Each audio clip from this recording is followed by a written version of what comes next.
จะเอว่าถ้าอยู่บ้านคอยนี่ทึกกระทุนแล้วเจ้านี่นะ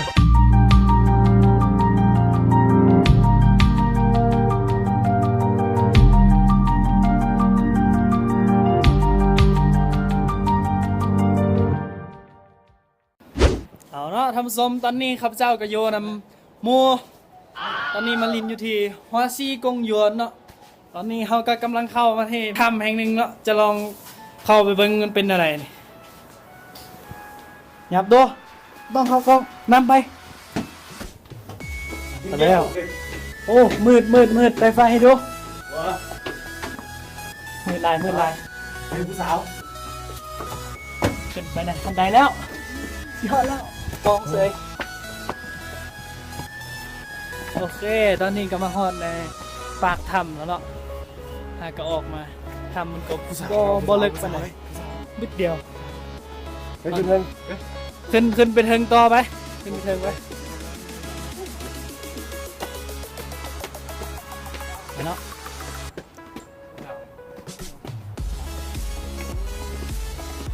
6:05 น.คิดสเต็ปซาวฮะให้หน่อยเดี๋ยวว่ะเฮ้ยโซนากองเนี่ยสายพิซิตเขาเอเวอเรสต์อ่ะเอาวิดีโออ่ะเอเวอเรสต์เนี่ยเงียบดูสีเด้อพาซานหลายเอามันเส้นใจพาซานจากหัวซี่กงหยวนโอเคหลังจากที่ขึ้นมาฮอดถึงสุดผู้จอมสูงสุดของหัวซี่ก็จะเห็นตัวเมืองทุกคนตอนนี้ฝนก็กำลังตกเนาะ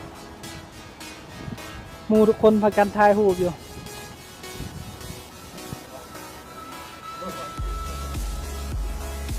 เดี๋ยวเราจะพาไปเบิ่งวิวถึงขึ้นมาศาลาทำใจทุยลงกันสิมีห้วยน้ำเนาะแต่กองขับเจ้าไทยไม่เห็น sorry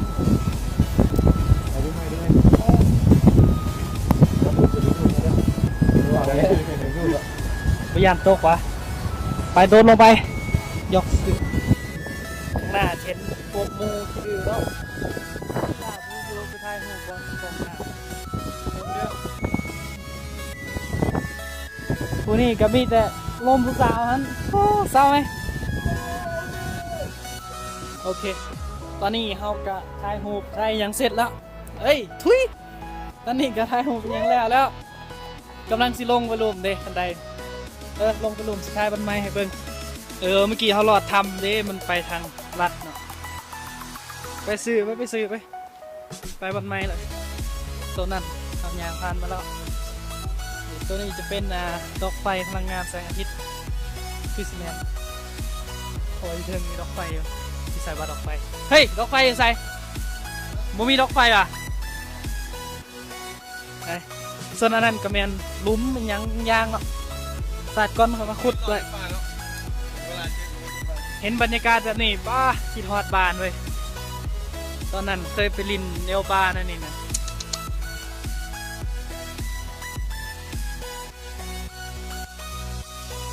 ลงภูลงก็ลงเฮ้ยทาได้แม่สูนี่ป้าไปใส่วะป้าไปกันเลยสูทากันเก๋มันเครียดเลยอันนั้นแมนเฮ็ดเนาะเฮ็ดบักใหญ่เด็กโอ้เบิ่งสิมั่งสัดๆนี่กะแนวมัดนี้สำเนือเป็นหน่วยแก้วมาเห็นแล้วเป็นหน่วยสิมั่งเอาบักนี่ขี้ดื้อเด้นั่นนึงใหม่เขาหักสิอะไรใส่ลิ้นน้ำดู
ตอนนี้พวกเราก็ลงมาฮอดหลุมแล้วยางอยู่ตามทางฝนก็ตกแน่ เดี๋ยวทางเอาน้ สิกลับบ่ ำทำลอยน้ำ ไปบอลไม้กันทำได้ยัง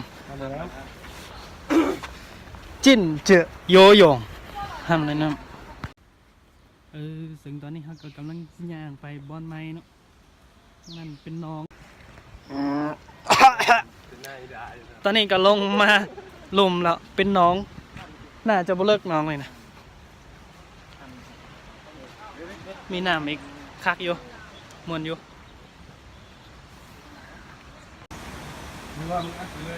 พี่ยางไปเบิ่งน้ำตกตาดสัน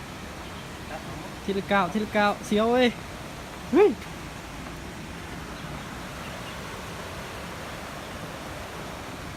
บรรยากาศเดี๋ยวตอนนี้ก็มาฮอดน้ำตกตาดแล้วเนาะสุดยอดเลยสุดยอดเลยป้าน้ำบางใหญ่ๆนะสุดยอดสุดยอดป้าน้ำตกตาดบักสูงๆแบบสุดยอดสุดยอดสุดยอดเกิดมาผมเคยเห็นเว้ยคักลายเมืองแม่สูมาลินเด้อส่วนว่าด้านลุ่มนี่ก็เป็นมหาสมุทรเนาะมหาสมุทรบักกว้างๆใหญ่ๆนะคักลายพอเห็นนกเห็นบ่นกน้อยตอมดอกถึงจำด้อยใส่ยังวะจ้าเอ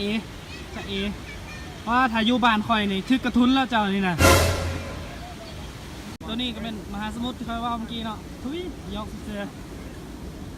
ดีส่วนตัวเทิงมันเป็นวัดว่ะจอมพูที่คอยปีนไปเมื่อกี้คอยปีนไปวัดสูงประมาณ 300-400 เมตรหลายๆก็นั้นหลังจากที่เขาได้มาแล้วก็มานั่งพักเซาน้ำโมสหายเมื่อยโยมีดอกไม้เลยข้างหลังนะงามอยู่เลย ทำยนต์เนาะ เด็กคนจีนหลายคนคนจีนบักลินบักหลายๆนะ2-3-6 คนพุ่นนะขนาดฝนตกเขายังมาอีกนะมันดังหลายได้บนนี้เนี่ยโบมาแล้วเสียดายเด้พลาดโอกาสเด้เสื้อค่อยโอเคในเวลานี้เขาก็เข้ามาแล้วบอลทีมียนต์ตัวนี้ก็เป็นยนต์เก่าเนาะยนต์เก่าของอย่างวะเจนยากูรีวิวแล้วกูพูด